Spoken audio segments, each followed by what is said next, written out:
Friends మీరు dual SIM use చేస్తున్నారా? అయితే మీకు గుడ్ న్యూస్. గుడ్ న్యూస్ ఏంటో తెలిసే ముందు మన ఛానల్ అయితే ఫాలో చేసుకో.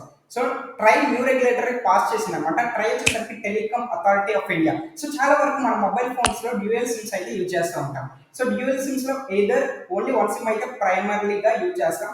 Talk time and data purpose.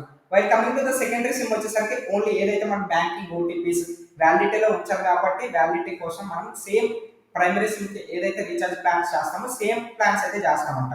So దీనివల్ల ఏంటంటే మనీ చాలా వరకు వేస్ట్ అవుతుంది మనం అది యూజ్ చేయకపోయినా సరే.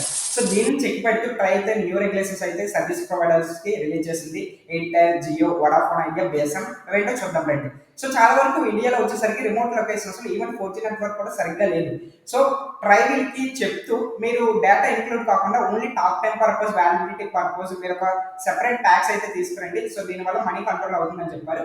సో న్యూ ప్యాక్స్ అయితే సర్వీస్ ప్రొవైడర్స్ రిలీజ్ చేశారు. అవేంటి అంటే మీరు జియో వచ్చేసరికి 20 రూపీస్ రీఛార్జ్ చేసుకుంటూ 90 డేస్ అయితే వ్యాలిడిటీ యూజ్ చేసుకోవచ్చు అనమాట. అది వ్యాలిడిటీలో ఉంటుంది 20 డేస్. ఆ 90 డేస్ అయిపోయాక మీకు ఇంకా ఇన్కమింగ్ కాల్స్ అయితే యూజ్ చేసుకోవచ్చు, కానీ అవుట్ గోయింగ్ కాల్స్ అయితే పర్మిట్ అయితే ఉండదు. నెక్స్ట్ వన్ వచ్చేసరికి ఎయిర్టెల్ వచ్చేసరికి 90+ ఎడిషనల్ బోనస్ 50 డేస్ అయితే ఇస్తారు. 105 డేస్ కౌంటర్. సో 105 డేస్లో మీరు వ్యాలిడిటీ ఉండేలా చూసుకోండి, లేదంటే వ్యాలిడిటీ అయిపోయాక ఇన్కమింగ్ అండ్ అవుట్ గోయింగ్ అయితే స్టాప్ అయిపోతాయి.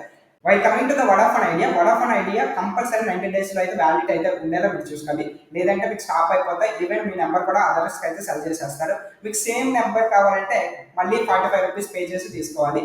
అండ్ బిఎస్ఎన్ఎల్కి వచ్చేసరికి 20 రూపీస్ పే చేస్తూ 180 డేస్ అయితే వ్యాలిడిటీ అయితే పెంచుకోవచ్చు. టిప్స్ నచ్చాక ఛానల్ ఫాలో చేయండి. మళ్ళీ కలుద్దాం.